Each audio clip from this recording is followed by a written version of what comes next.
It's 1 a.m. Okay. Sorry.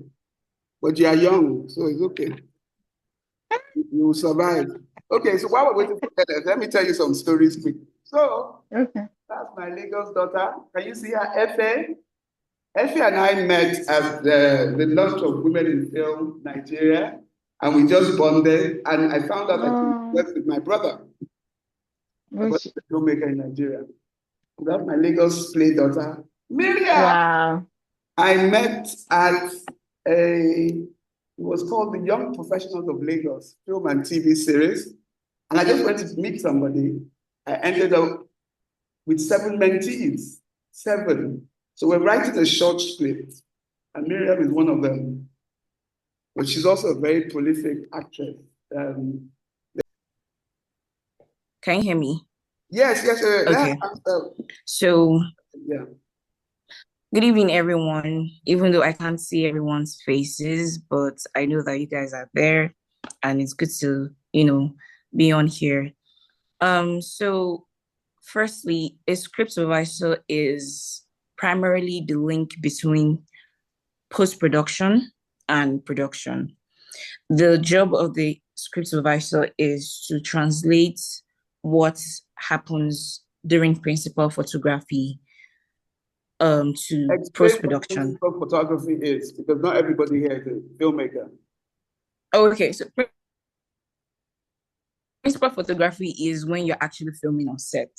When you're filming, the actors, everything is ongoing. You're actually making the film. Yes, that's principal photography, when you're actually making the film.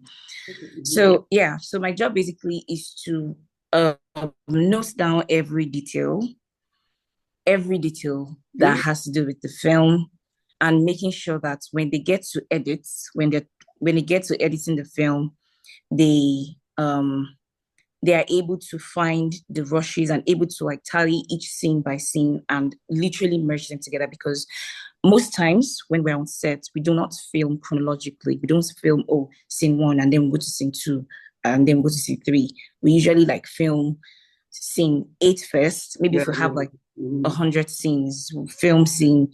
We're going to film scene 85 first, and then we'll go to scene 2, and then we'll go back to scene 7, and then we'll go back to scene 68. So it's usually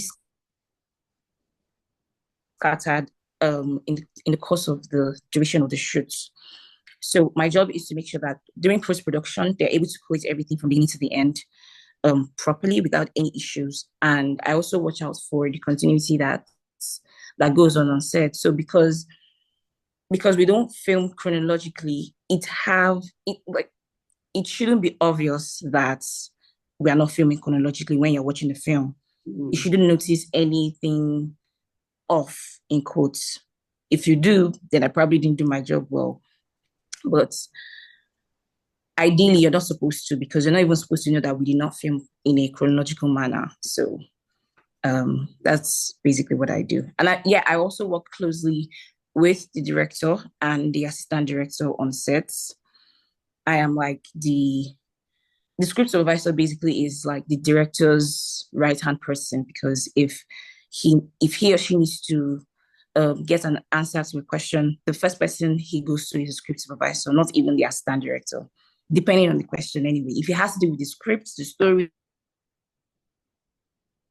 what happens before, what happens after, what happens right there in that scene that we're about to film, go-to person, basically. So, hi. How's it going? Okay, so the first question I really want to ask is, this is such a unique and interesting film. What was the inspiration behind the movie? For me, because I grew up in a mining community. I'm from Jos, which is in central Nigeria, and there was a lot of mining activity back in the day. So I grew up with a lot of colonial housing, and the town that I was in is surrounded with really beautiful mountains, and there were natural dams and lakes, and of course there were the ones that were also created by mining. And so for me, that was the image of Jos that I had when I was growing up. And we also had, lots of fruits. We had orchards. So it was very easy it was a big community and people were never really going hungry. Then I think from the 2010s, we started experiencing a lot of negative press about, Jos. And because we had all these religious crises, and so there was a lot of international press this really negative about Jos. And we had a lot of IDPs as well, that's internally displaced people, because their farming communities were under attack. And I think one of such attacks happened in 2018 when an imam saved 300 natives who were killed in this particular mountainous community. So for me, there's like lots of negative press about Jos, and I really wanted to make a film that reminded me of my childhood. So the film is set in the now, because you could see our characters are using technology of today. But then for me, I wanted to actually take images that reminded me of how it was in the 90s, where I grew up and I had all these images of beautiful colonial housing, and there's like a sense of calm in the town, and it just looks beautiful.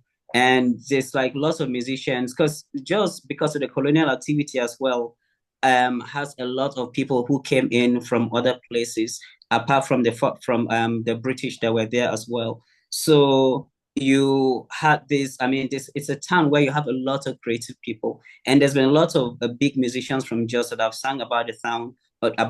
But then personally for film, it has never been captured in such a beautiful way that I think that years from now people are going to make reference to it.